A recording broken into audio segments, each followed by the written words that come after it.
Kita pemuka ada mulus-mulus, tiba-tiba ada jerawat di sini. Saudara pikir itu jerawat saja? Tidak, banyak orang yang rusak di sini.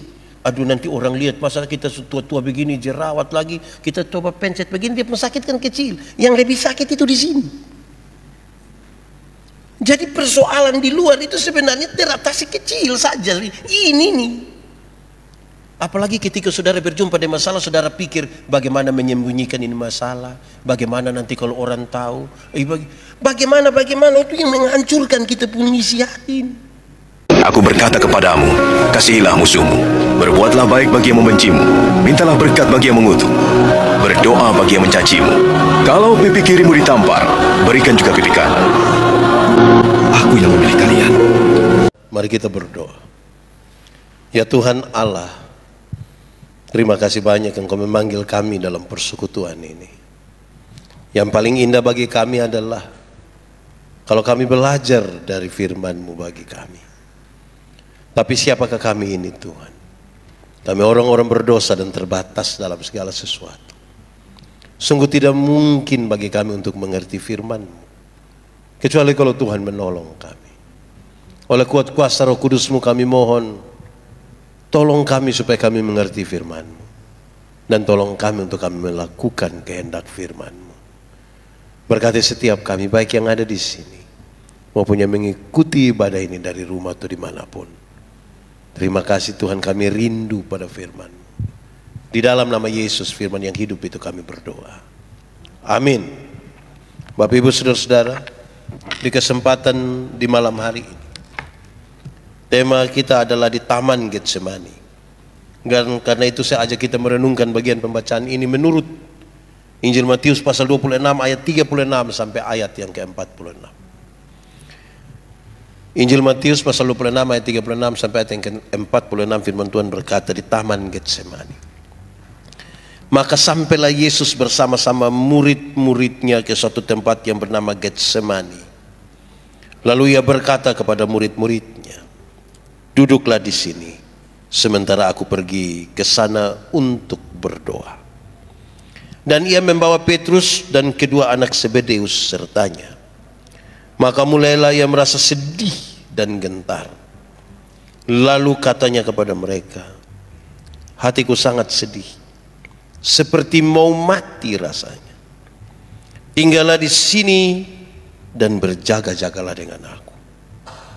Maka ia maju sedikit, lalu sujud dan berdoa katanya, ya Bapakku, jikalau sekiranya mungkin biarlah cawan ini lalu daripadaku, tetapi janganlah seperti yang ku kehendaki, melainkan seperti yang Engkau kehendaki.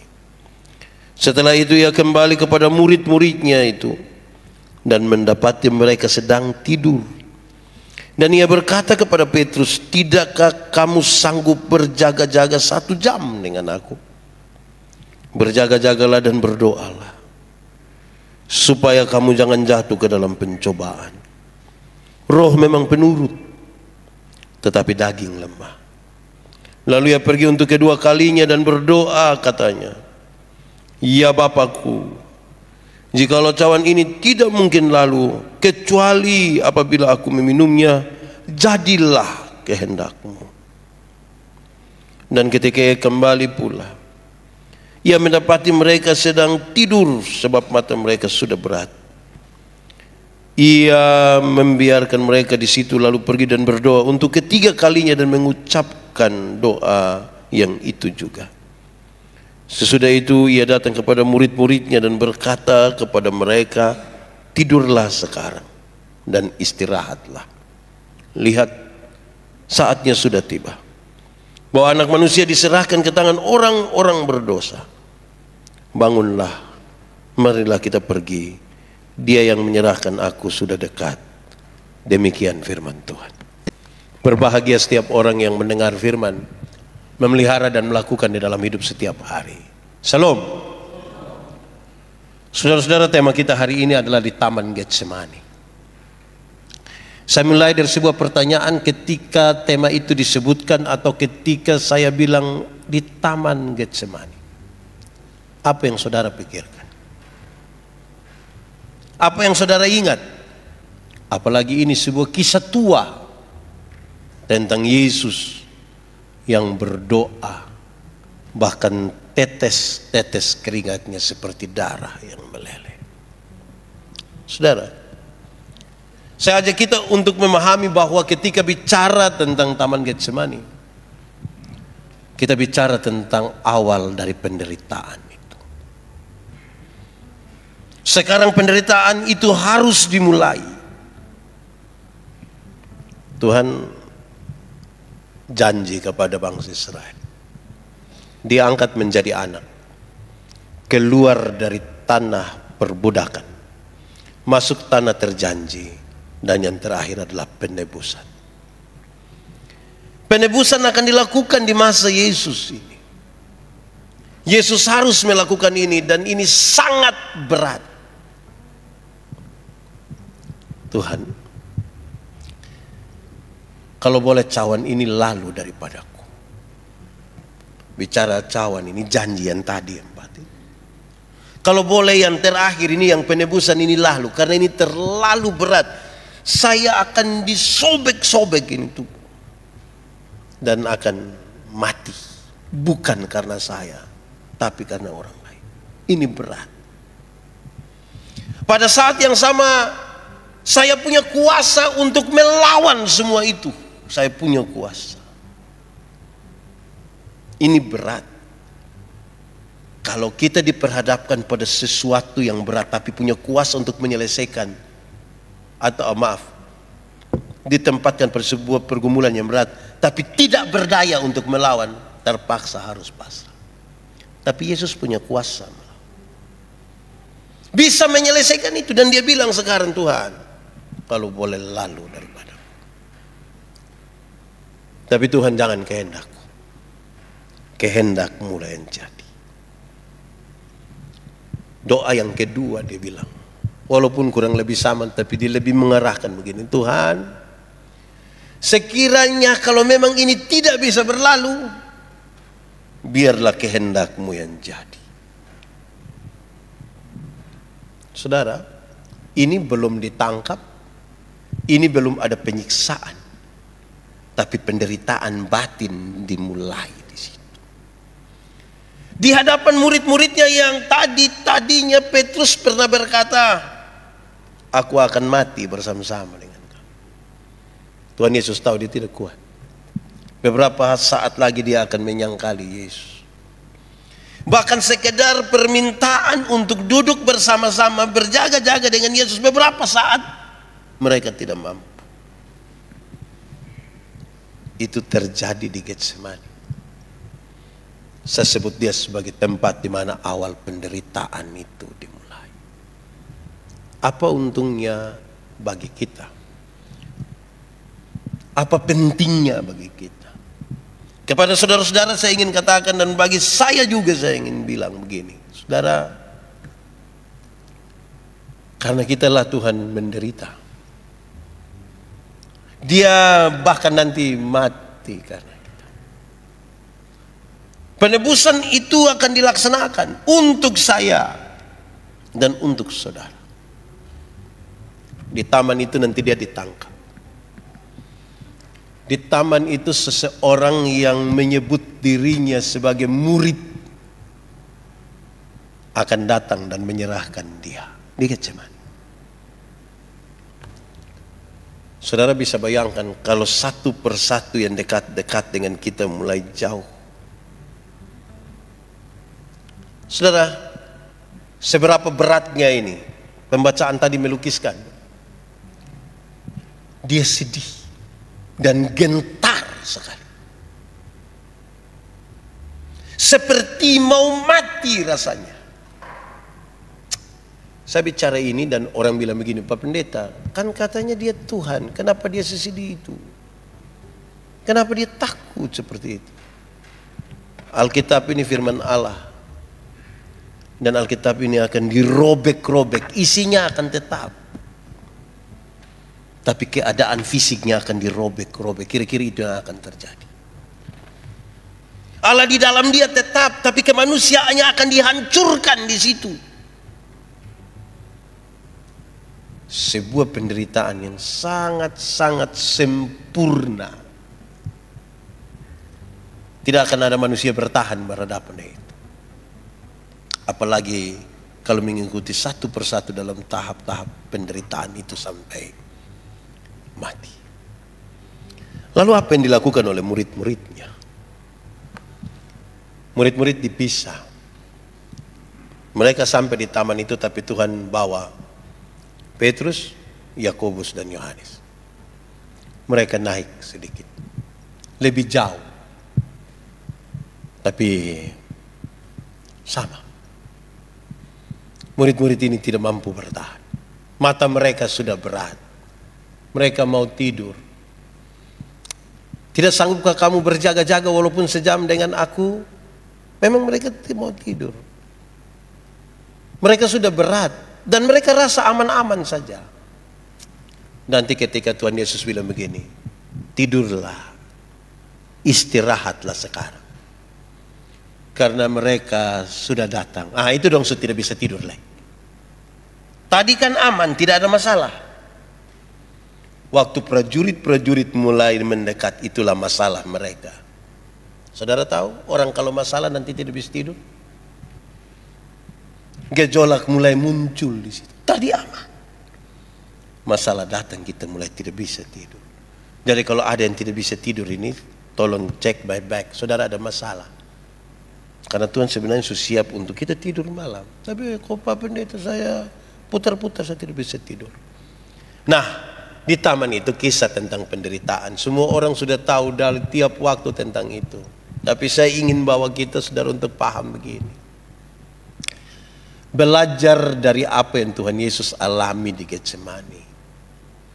Seringkali saya dan saudara juga ada pada sebuah kondisi di mana kita ingin mengatakan seperti mau mati rasanya. Tidak bisa Tuhan, ini membuat saya tidak mungkin, tidak bisa, saya malu, saya susah, saya tidak mungkin bangkit lagi.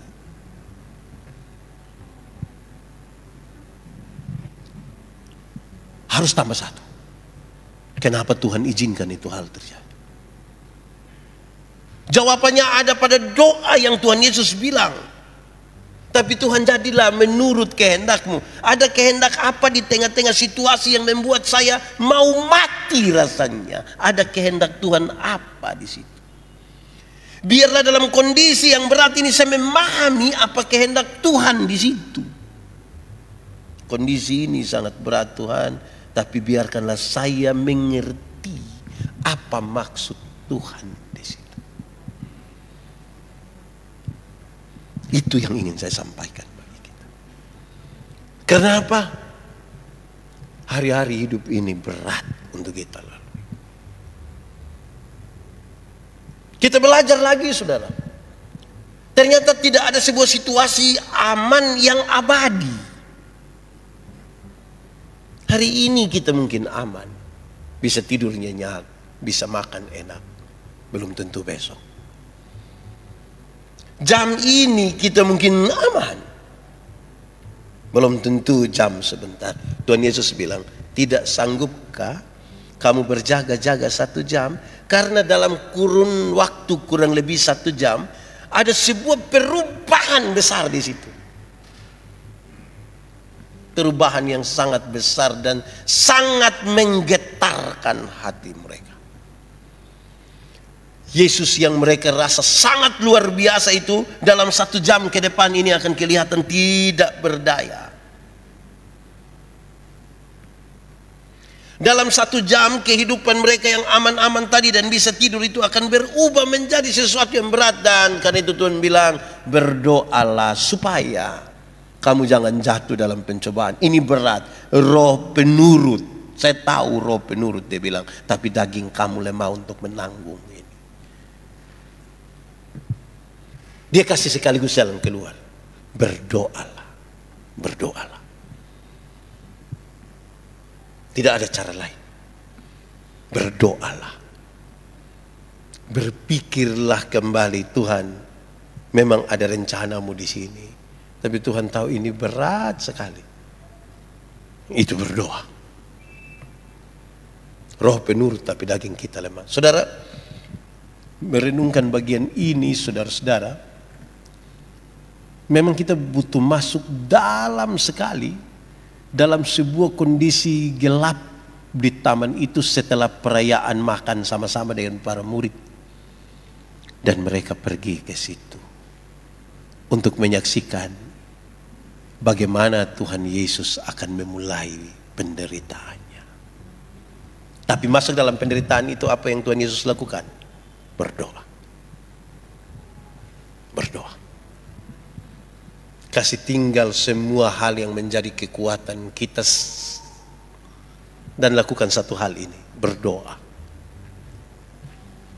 Dia harus menjadi kekuatan bagi kita untuk melewati semua yang kita katakan seperti mau mati rasanya. Saudara, biarlah itu menjadi sesuatu yang baik bagi saya dan saudara. Karena keadaan di taman Getsemani, di Getsemani, tempat Tuhan memulai penderitaannya. Bukan sekedar fisik yang duluan, tapi kemelut di dalam diri. Saudara tahu, masalah kita dalam manusia ini, hal-hal yang sakit di luar tuh kadang-kadang orang masih bisa tahan. Tapi sakit di dalam tuh berat. Kita kena satu masalah di luar, jangan panjang-panjang. Daripada kita sedih, saya pakai contoh yang ringan-ringan saja. Kita pemuka ada mulus-mulus, tiba-tiba ada jerawat di sini. Saudara pikir itu jerawat saja? Tidak, banyak orang yang rusak di sini. Aduh, nanti orang lihat masa kita tua-tua begini jerawat lagi, kita coba pencet begini, dia pun sakit kan kecil. Yang lebih sakit itu di sini. Jadi persoalan di luar itu sebenarnya teratasi kecil saja. Ini nih. Apalagi ketika saudara berjumpa dengan masalah, saudara pikir bagaimana menyembunyikan ini masalah, bagaimana nanti kalau orang tahu, bagaimana itu yang menghancurkan kita punya isi hati. Tidak ada cara lain, berhenti sudah menyembunyikan itu dan berdoalah. Berdoa di sini. Yesus penderitaan paling berat sudah. Tapi saudara tahu, luka yang di luar sembuh. Kalau kita alami sebuah luka, yang luka di luar sembuh, yang ini belum tentu sembuh. Kan itu sekarang Tuhan mau bawa kita masuk ke kedalaman sini. Supaya kalau Bapak Ibu dan saya kita punya masalah, jangan bermain dia di luar, di luka-luka yang pasti bisa sembuh. Dia harus masuk sampai di dalam. Karena ada banyak orang lukanya sembuh tapi kedalaman jiwanya tidak sembuh. Dia tidak dipulihkan. Roh penurut, ini daging lemah, ini akan nanti luka sembuh tapi di dalam sini. Mari kita masuk semua di dalam hati kita. Tuhan memberkati kita. Mari kita tunduk kepala kita berdoa. Ya Tuhan, terima kasih untuk firman. Kami mungkin punya luka batin. Kami punya masalah yang justru lebih kami gumuli pada apa yang kami simpan dan kami sembunyikan di dalam hati. Kami tidak mungkin sama seperti Tuhan Yesus yang mau berkorban bagi kami Tuhan. Tapi pelajaran firman ini menolong kami untuk menyadari sesuatu yang penting untuk penyembuhan. Kami berdoa kepadamu. Kuatkanlah kami supaya kami bisa menyelesaikannya dalam doa. Tolonglah kami Tuhan, supaya kami tidak tersandra oleh penderitaan batin kami. Roh Kudus-Mu terus mengajarkan hal-hal yang baik menurut firman-Mu atas kami, supaya kami dapat menjalani hidup ini semakin hari semakin berkenan kepadamu. Amin. Aku berkata kepadamu, kasihilah musuhmu, berbuatlah baik bagi yang membencimu, mintalah berkat bagi yang mengutuk, berdoa bagi yang mencacimu. Kalau pipi kirimu ditampar, berikan juga pipi kanan. Aku yang memilih kalian.